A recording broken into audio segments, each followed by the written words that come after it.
Do you ever wonder what happened to your friends from high school? I mean, you were so close. You laughed together, you cried together, you shared some of the best years of your lives together. And yet, somehow through life, you just lost touch. Now it's time to relive those moments once again. Introducing the podcast that takes you back in time to the place where it all began. This is Class Reunion. We're bringing you all the gossip, secrets, and scandals from your high school days that you won't want to miss. Join us as we catch up with old classmates and dive into the wildest stories from our high school days. From those legendary parties to the infamous cliques, we're spilling all the tea on who's who and what really went down. So grab a seat, turn your volume up, and get ready for a trip down memory lane. Class Reunion, the podcast that reunites us all. Hey everybody, welcome back to another episode of Class Reunion. I have an interesting guest with me today. It's somebody that I feel like I've known a lifetime, but was really only in my life at a young age for a short period of time. So how is that possible? We're going to talk about it. I have with me today, Matt Featherstone, who's out of Texas. Matt, how are you today? I'm doing very well. How you doing, Leanne? I'm good. Let's dive into the fact that we were together for such a short period of time, and yet we stayed in touch to some degree through Facebook or wherever we had connections. You still are highly connected to people in Michigan. And how can that be, knowing that you and I met in fourth grade, and then you moved at, what did you say, seventh grade? I moved April of 79, so I was 13 Yeah. at the time. So walk through that. So you came to Evergreen in fourth grade. Talk about how Correct. You went back and forth first before you went back to Michigan. Two moves. Yeah, I mean, I moved Traverse City for a year, lived in Lathrop, but I came back to Southfield, fourth grade, whatever that was. Stayed there till, developmental years till April 79. My father was transferred by Union Carbide to Texas. And this coming up April in 2024 will be 45 years for me in the Dallas area. And that's so bizarre because we have stayed in touch. We have similar friends still. And I think it's just what you said.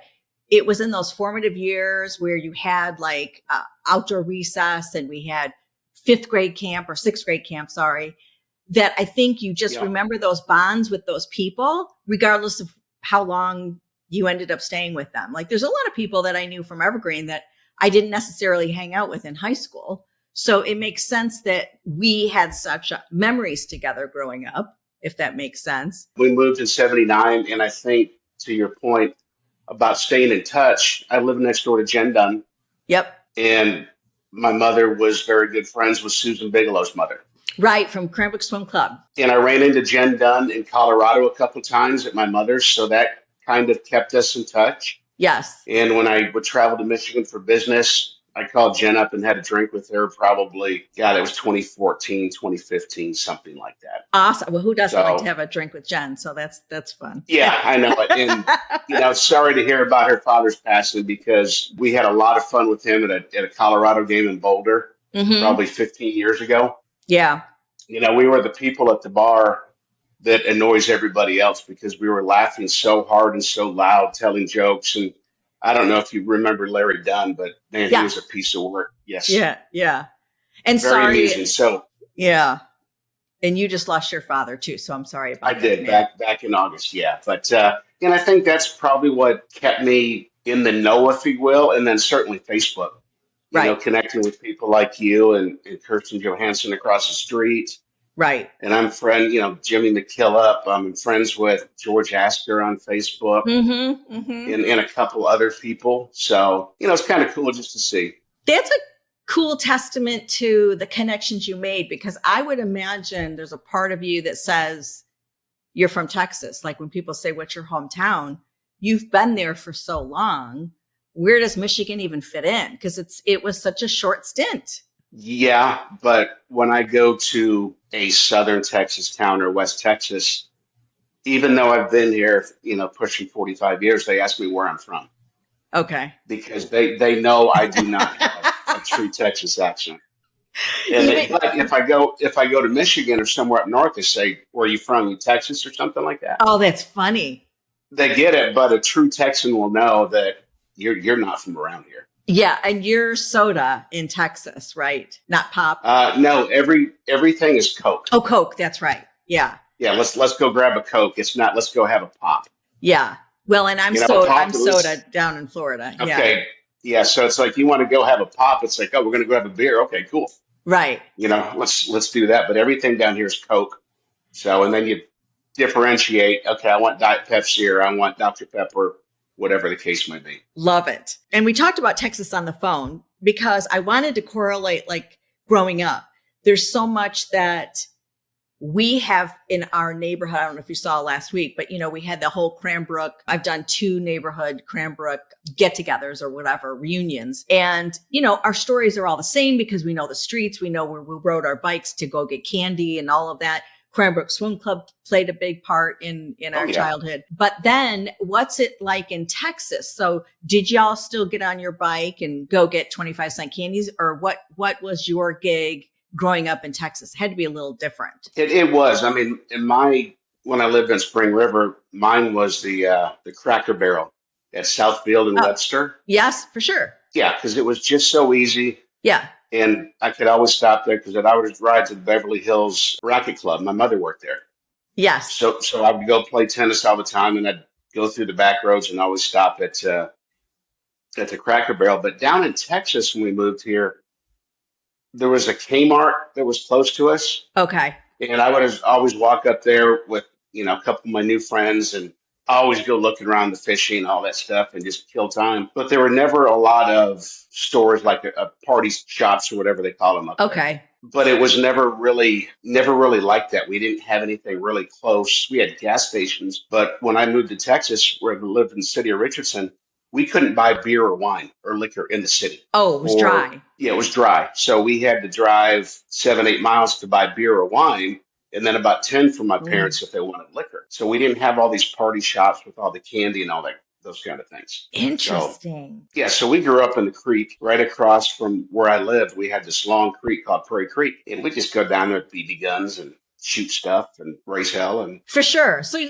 same sort of things. Like the creek is always a classic, and you just rode your bike, I'm sure, and hung out. We just walked. Oh, okay. Okay. Yeah, it was 3 houses away, so we just walked down to it. Yeah.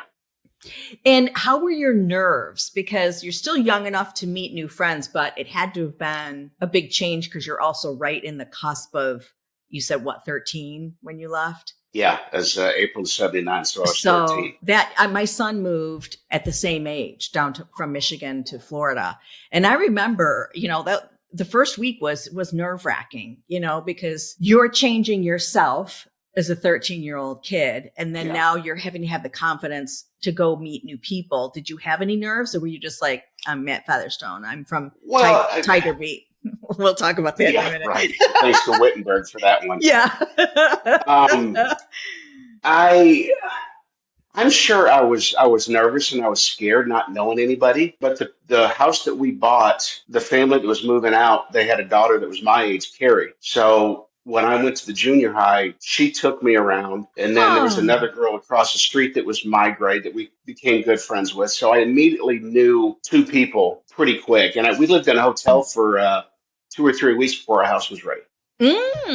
So, every day I'm going back. My mom's bringing us my brother was in high school. I'm junior high, picking us up and bringing us back to the hotel. So my brother and I had a hotel room for 2 weeks growing up. So what did Brad think of it? Because then now he's going into high school. Like all those relationships have been long-term. Brad got into it. He really started getting into the music scene, the punk rock scene. Okay. So he really started getting into that in 79, 80, 81, because I think he graduated high school in 81. Okay. Spring of 81. Yeah, that would make sense. Yeah, so he turned 60 this year, so that's probably about right. Yeah. So that was my next question then. You said punk rock, which is interesting to me. So then how did Texas influence your music scene? I would think more country. That sounds stupid, but we were all kind of Bob Seger and all that stuff. Not that you didn't listen to him, but did Texas influence how you chose to go to concerts and what you liked? Yeah, yes and no, but I think my first concert, 1980 or 81, the Rolling Stones played at the Cotton Bowl with ZZ Top. Oh, okay. So we were, sitting out there. It was raining, had ponchos on. But growing up through junior high and high school, I was really big into the Police. Oh, Love the okay. Police, love the Who, the Stones, Seger, and all that stuff. And I didn't really get into country music until probably 95, 96, when I really Okay. got into it. Started liking George Strait, Randy Rogers. But over the past 3 or 4 years, I really came back to classic rock. And Okay. I've seen Bob Seger twice. I love Bob Seger. I've got a lot of his music on my playlists. Mm-hmm. I was fortunate enough to see Paul McCartney a couple times. Oh gosh. I think they were stories for us, obviously. And I keep saying to my son who grew up in rap, right? Like, but Beautiful. that was what they had. And when you go to Bob Seger, which I did a couple years ago in downtown Tampa, he could just start a song and everyone sang to it and Yeah. everyone knew. And he made a comment that was so telling. He said, y'all know where you were when you played this song. And it's true. So you're either thinking you're in the back of a truck or you're at somebody's house or you're just hanging out in your room. Like you can immediately go back and recite all the words and know where you were when you listened to it, you know? Yeah. And I would agree with a couple of his songs. I used to hear one of them all the time and I knew exactly where I was. So Yeah. it is kind of cool. And that's one of the great things about music. It sends you back to a place and time. Yes. Okay. So we talked about the music scene. Are you having your 40th? Because we're having you must be having your Yes. 40th. Okay. So let's talk about your, Next October. okay. So we'll be August and October. I mean, come and crash ours. That would be awesome. We're going to be in August. It would be hysterical because we are going to have elementary school tents. So a lot of people want to get together more so that moved away, but we all connected and had a tight knit elementary school experience. And so No, that would be cool. wouldn't that be fun? Yeah, there was Yeah. I'll send it to you, Matt. There was a picture. I think it was our 10-year reunion where we did do an evergreen picture. You'll see Laura Latson in there, one of your crushes. And, and she's going to be on soon. And yeah, so it just reminded us of like, we've got to keep those going. So that would be a lot of fun. I think Wittenberg's going to come too. And That it would be. And honestly, as of right now, I don't know that I'm going to go to my 40th just oh, because I've been to them all, but I still have so many friends in the Dallas Fort Worth Metroplex that still live here. okay. So I still see these people. I still communicate with these people. Okay. And it's just, going there. It's like, oh, how you doing? Oh, yeah, I had 5 kids. I got grandkids. I'm doing this. You I'm already know. retired. Yeah. The small talk, yes, which stuff I know. Now, the Evergreen piece of it in Michigan, that would kind of be fun. Yeah. I'd probably know 10 or 15 people, Right. but it'd still be cool because I still like going to Michigan. I still love the landscape is so different up there with all the trees. We talked don't about have that. I Yeah, know. we don't Like have that down here. if I had a place, I don't regret leaving at all. Sorry to my mitten friends, but if I had a place up north, I'd probably, for sure stay. There's nothing like being up north. Mackinac, Traverse City, all of that is just, it's, Yeah. people don't understand once you get out of the suburbs what the mitten has to offer up north. It's incredible. You mentioned a lot of people staying in the area, and we had a huge exodus to Chicago, not far, I mean, from Michigan, but we have a big Chicago contingent. So is it the philosophy of like a lot of people in your area, they stay there, right? Born and raised, and then they raise their kids there as well? Or like, do you move out of Texas? Because I know I tried to pay homage. It's not a full-fledged flag shirt, but Texas is a different breed, which we're going to talk about. And so do people just out of loyalty to the state stay? That's a good question. I've got a few friends that have left, Okay. but I do have a lot that have stayed in the area, Arkansas, Oklahoma, a 50-minute plane ride. But Okay. a lot of our friends from high school have stayed in the Metroplex or at least a couple-hour drive away. And I Yeah. don't know if it's the people or it's just they like the weather. Yeah. Maybe people don't like the snow. Right. But yeah, we've had a lot of people that have stayed in the area. Yeah. So I asked you this too, because, and I get it all the time being from Florida. It's a love-hate relationship with a lot of people, but people still come. And then same with Texas. Like there's a perception of Texas, but everyone visits, and Austin's off the chart, for example, like for young people right now, it's crazy. So tell Music, me, yeah. yeah. Oh, I mean, and food and, it's a young person's dream. So tell me like the myth and the truth about living in Texas. Yeah, there's where we live, we're about 40 miles due north of downtown Dallas. Yeah. There is still a gentleman that rides up and down the side of a main road on his horse in a cowboy hat. He will still ride up and down. It's called Preston Road. Okay. Then there's another gentleman. Still warning about the British coming. Okay, this is good. Yes. And the gentleman's name is Punk Carter, and apparently he's really big in the cutting horse scene. And Okay. he's 5 miles from me, and he's got Okay. a big, huge cutting horse facility. Okay. So there are a lot of people that around here, when I go for a bike ride, I will see 20 different farms with people having longhorn cattle on them. So that is, people up out of Texas. Oh yeah, they have all longhorns. Well, I have longhorns within 1 mile from me. So that Kinda that cool. is it is. And then you go to West Texas, and a lot of cotton farming, but a lot of cattle. Mm-hmm. And there are tumbleweeds out there blowing, Mm-hmm. and it is flat. When you get west of Fort Worth, I mean, you can see the dust storm coming for 2 hours before it hits you.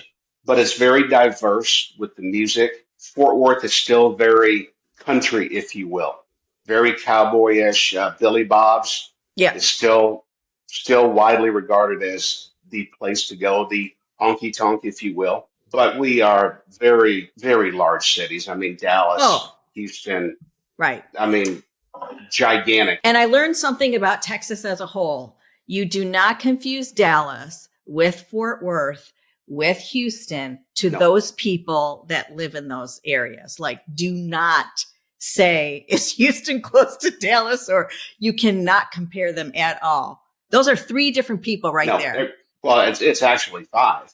You've got Dallas, you've got Fort Worth, you've got San Antonio, you've got Oh, that's Austin, right. you've got Houston. Mm-hmm. And they do not like to be compared to anything other than where they're from. Like, that's it. You don't confuse them. Exactly, especially people in Fort Worth. They hate being, cause said, oh, you live in Dallas. No, Yeah. you live in Fort Worth. Right. And Oh, it's I very cut learned and that. dry. Yeah. Yeah. But you did say, I'm talking about all the funny things you hear about Texas, but you did say one of the misconceptions is Texas has the nicest people.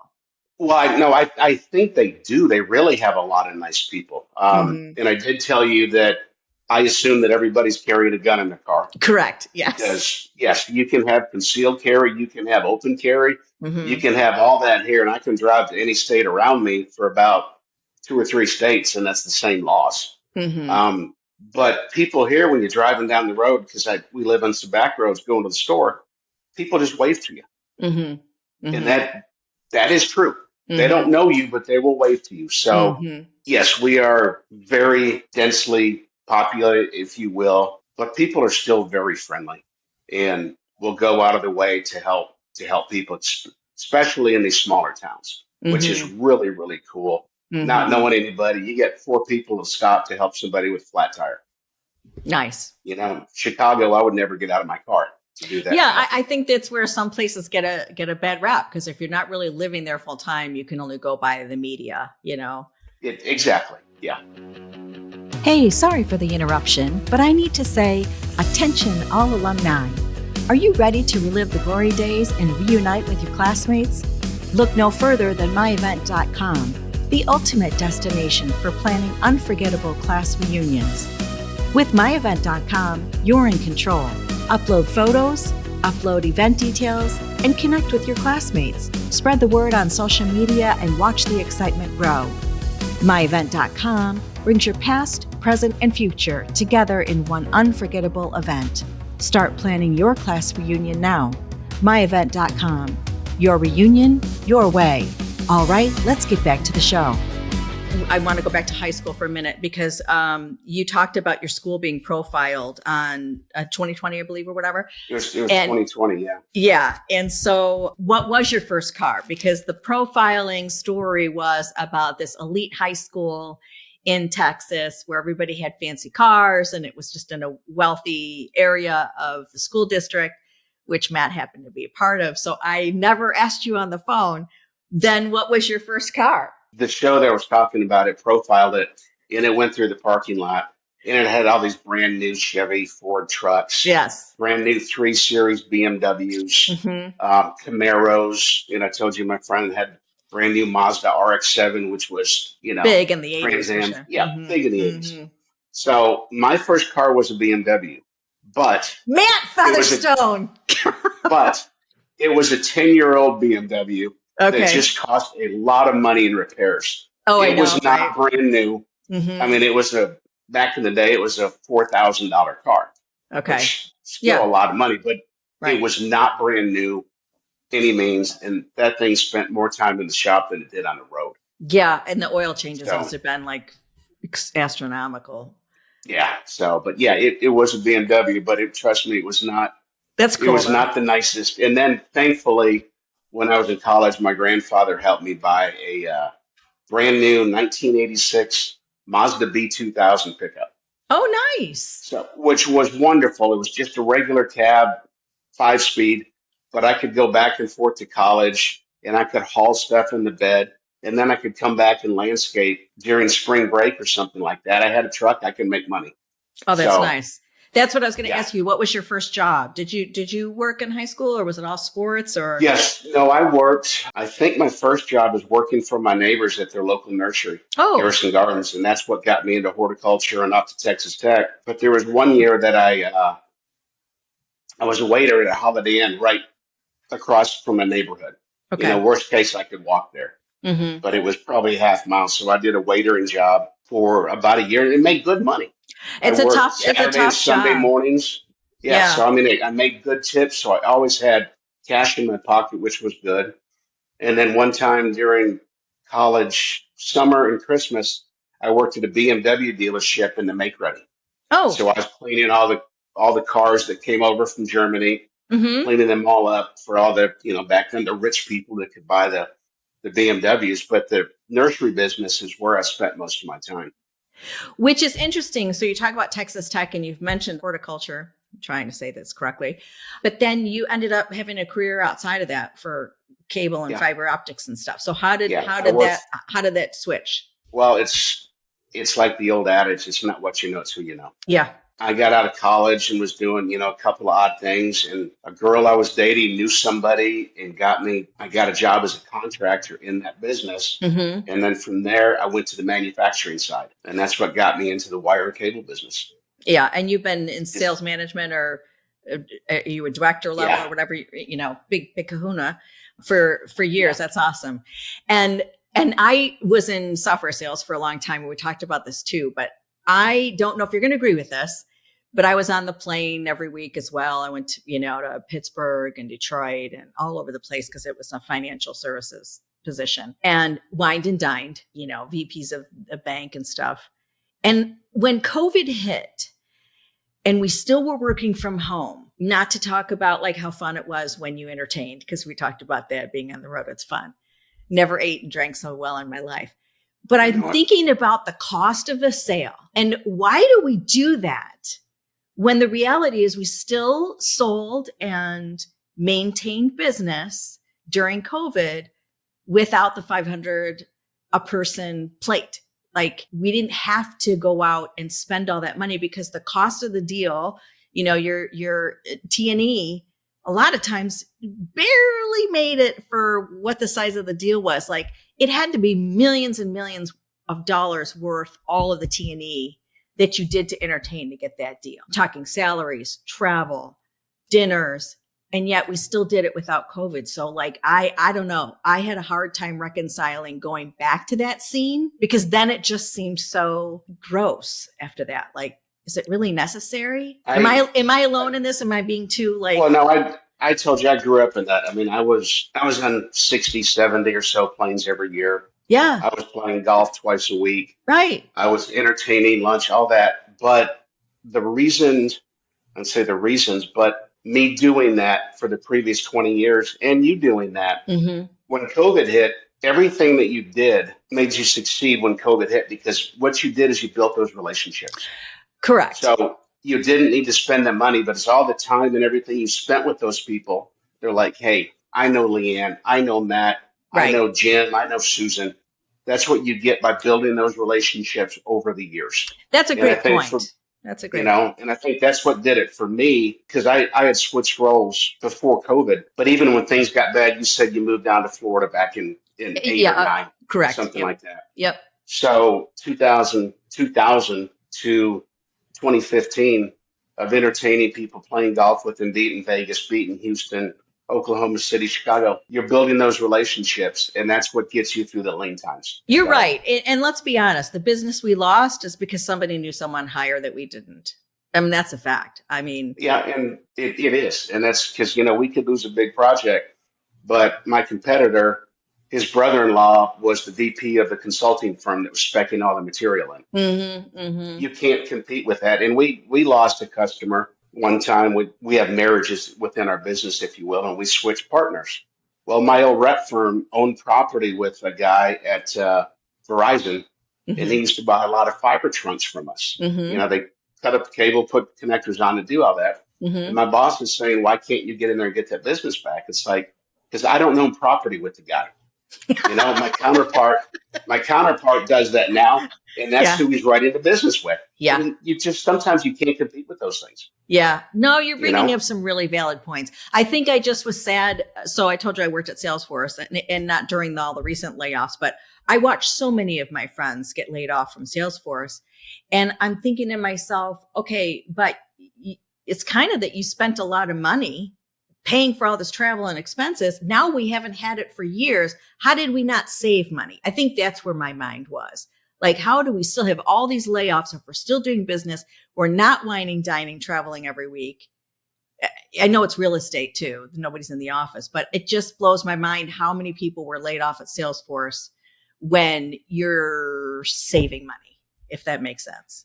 Yeah, and I think part of it too in my industry, and I can't speak to yours, but anytime you manufacture a physical product, you put your hands on, people put a jack in, costs have been taken out of those things, so the margins are a lot smaller than what they were 20 years ago.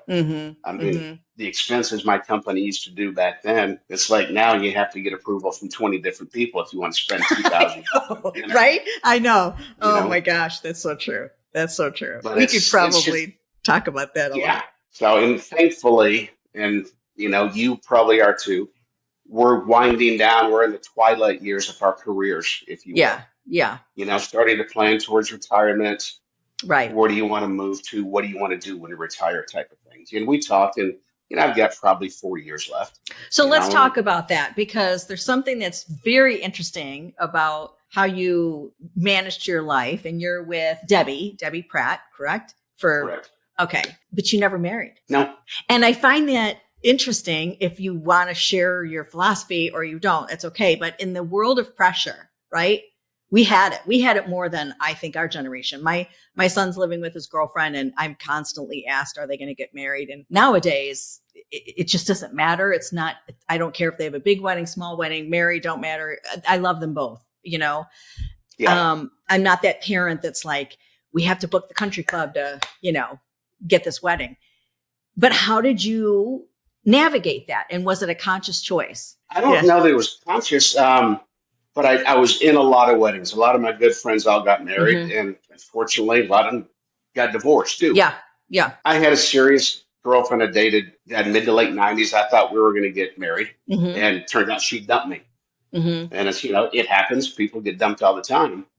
But I never met the person at that time that I wanted to spend the rest of my life with. Okay. Because, part of it was like, I just saw all the failures of my friends and their relationships. And it's like, man, do I really want to do that? And I don't know that that's the case. But I was happy with my life, with my choices. And you talk about traveling, and I was traveling a lot during that time. And it just made it easier, not always having to say, okay, what's your calendar? I just got up and went. Yeah. Locked the house and had somebody cut the grass, take care of the pool. And I came home and, lather, rinse, repeat, do it the next week. And I think that's really cool. Because like I said, at the time, you were doing something that people might consider a red flag, like the forever bachelor and all of that. When reality no is, question. You were avoiding some of the pitfalls that may or may not happen. There's a lot of people that are happily married, but it's also a really tough thing to do. I always tell everybody, it's like you have a roommate that you're supposed to also have this great sex life with. And it's like, those two don't always coincide. You go through ebbs and flows, like it's a lot, So I respect that, but you had to have had women who just thought, oh, Matt never wants to get married. And there's no question. Yeah. I used to get that all the time, and I could always have a good comeback with that because a lot of them were already divorced. And it's like, okay, well, here I am talking to you, and you're saying that I have a red flag because I've never been married. Well, you've Right. got one too because you're second or third. Right. And my money's So still my money. there was that too. Now, speaking Yeah. of which, I never asked you, are you Mhm. still married, or did you? Because I No. assume your last name Yeah, no, I it's kept it. changed. So Well, I kept it for two reasons. One is it's a heck of a lot shorter than Lauterbach. So I always have the joke of, I told my husband, keep the house, I'll take your name. My mom was the one that convinced me because she worked at Groves for, I don't know if you knew that. My mom was a receptionist at Groves High School for over 30 years. And divorce was just starting to trickle in, and it gets complicated with people yeah, calling in. And so where she saw the divide, so it's a good question where and by the way, I've been divorced for, my son is 27. So 26, we got divorced after he was 1. He was very sick with meningitis. It just opened up a whole book of problems we already had.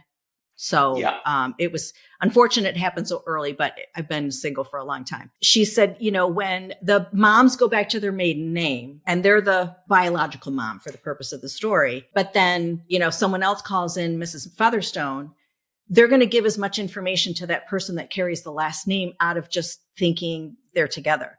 And then the moms come in and are like, that's not the mom, it's me. She's like, don't cross it. We're just keep yeah. it No, consistent. I get that. And a lot of friends of mine, when they got divorced, women, a lot of them went back to their maiden name. Yes. Some still stayed. My mother still stayed with our last name, Featherstone. Okay. So, Did you and ask her Debbie, what her reasoning was? you know what? Good question. I don't know Yeah. that I ever have. Yeah. But Debbie, when she got divorced, she went back to her maiden name, Pratt. Okay. Okay. Yeah. Did she have children? Yeah, she's got two. Ben is 30. He works for Guitar Center. He's a data analyst, some guy that Okay. just works on a computer and numbers all day. Mm-hmm. And Jamie will be 30 next year. She's in the fashion business, works for Hugo Boss in New York City. Girl, that's very cool. Yeah, she just went to Germany to the headquarters last month, but she's Hugo Boss headquarters, I guess, down in the financial district of New York City. So she's living on the southern tip down there. Very cool. Yeah. Very, very cool. So was she divorced when they were young? They got divorced 92 and 94 when Ben and Jamie were born. They were divorced in 2012. And that's when Debbie moved to Texas because Jamie had just been accepted to TCU. Oh, So cool. she Okay. started something new, but I think they were married for 20 years. But I would love to ask you that question to her too, because that's just my opinion. But I always wonder what people's decisions were. And listen, Lauterbach is, it's a rough name. It sounds like I'm angry. Well, You know what I Featherstone's mean? not anything Yeah, easy, but you know? Featherstone's at least a lighter name, like Lauterbach. Just is such a strong German name. I don't know. I just felt like I was always starting a fight before I even got started. Yeah. And then is Debbie in the interior design space or Yes. what? Okay, so Interior design, yes. So she's working from home right now.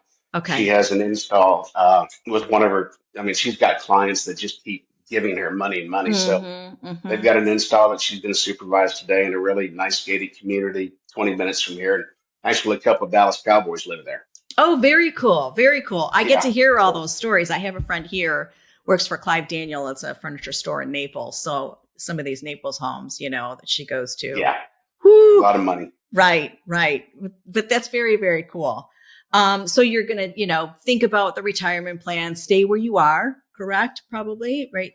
We don't have any plans to go anyplace. When we built this house, because I had a really big house before myself. Mm-hmm. Mm-hmm. It's 4,000 square feet, but it's like, what do I need this for? Mm-hmm. And Debbie and I, when we built this house, we wanted no stairs. So Yeah. it's a single story. We don't have basements down here. Yeah. They're very, very, like 1% homes have basement down here because of the soil. Yeah. But we have a 1-story home, 3-bedroom, which for us is perfect. We Right. got enough room for people when they come to visit. Mm-hmm. My mother lives right down the road if we needed more room, but we don't have any stairs, so I'm not going to trip and break my neck, coming down the stairs or anything like that. So we may move someday. I've seen a lot of nice things about Nashville I area, know. south of Nashville. I know. We're going to play it by ear and see. I mean, we're not in any pressure. Right. any time crunch. So we're going to take it as it comes and see where we go. Well, this has been fun. I could keep talking. So we're going to do this offline on our own and keep in touch. I'll let you know about August if we end up doing some kind of let me know Evergreen if I could do something. It'd be fun just to come up and see some people that I haven't seen. And I told you, I saw Jimmy McKillop once. Yes. But I haven't seen anybody, Mark Wittenberg, Scott Zemke. Yes. In person. Yes. Since I moved in 1979. Yeah. Did you see the Zemke episode? He was my first. I did. I think I saw a lot of that, and I saw the Wittenberg one. Yeah. So that was kind of cool. But yeah, I think is Wittenberg living in Minnesota? Yes. Okay, Scott's living in Chicago because I see him post a lot. Yes. My first kiss at Laura Latson's house. So where did Laura Latson live? I know where you lived on I want to Eldridge. say Rambling Road. No, I might be wrong. But she was closer to this, like you're going to go to the Cracker Barrel. She was on that side of Cranbrook, like deeper. Okay, because I was Spring River. Okay. And I know Jimmy was it Cherry Hill? Yes. Yeah. No, she wasn't there. She was off on that because we used to go to Farrell's from her place too, I think. So it couldn't have been. Who was your first kiss before I go? I have to ask that now that we're talking about Zemke. I don't know that I kissed anyone in elementary school, but I know, and we talked about this, I know at Berkshire was Becca Wallace. Yes, I know. I said you were into maybe it was, we had a ski club, didn't we? Yes, we did. In seventh grade. Okay. Yeah. I think I kissed Karen Geisbuehler once on the bus. On the bus rides were awesome. Yeah.